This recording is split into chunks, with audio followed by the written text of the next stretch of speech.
Hi అండి. ఈరోజైతే మా ఇంట్లో నాటుకోడి పులుసు దోసలోకైనా, రాగి సంగటలోకైనా ఈ కర్రీ సూపర్‌గా ఉంటుంది. ముక్క చూడండి ఎంత సాఫ్ట్‌గా ఉడికిందో. టేస్ట్ గాని అంతే బావుంది. కానీ మా పిల్లలు నాటుకోడి కూర అస్సలు తినరు. అసలేం జరిగిందంటే, మా పాప చిన్నప్పటి నుండే చికెన్ ఇష్టంగా తినేది. అలాగే ఒకసారి నాటుకోడి కూర కూడా ఇష్టంగా తినేసింది. అది ఈవినింగ్ టైంలో. ఆ రోజు నైట్ మొత్తం మా పాపకి అరక్క, కడుపు నొప్పొచ్చి వామిటింగ్ చేసుకొని ఒకటే ఏడుపు. అప్పటినుంచి నాటుకోడి కూర అస్సలు తినదు. అది తింటే కడుపు నొప్పి వచ్చి వామిటింగ్ అవుతుందని ఇప్పటికీ అనుకుంటుంది. ఎన్ని సార్లు చెప్పినా అస్సలు తినట్లేదు.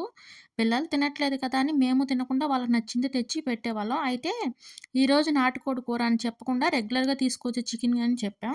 చూడాలి కనుక్కుంటారో లేదో. నేనైతే డీటెయిల్‌గా లాంగ్ వీడియోలో అయితే పోస్ట్ చేశాను. ఒకసారి చూడండి. అలాగే ఎక్కువ హడావిడి లేకుండా ఈజీగా కుక్కర్‌లో బ్యాచిలర్స్ అయినా చేసుకునే విధంగా మన ఛానల్‌లో అయితే అప్‌లోడ్ చేశాను. ఒకసారి చూసి ట్రై చేయండి. మీకు కానీ ఈ వీడియో గాని నచ్చితే ప్లీజ్ లైక్ చేయండి, షేర్ చేయండి, సబ్స్క్రైబ్ చేసుకొనైతే సపోర్ట్ చేయండి. Thank you.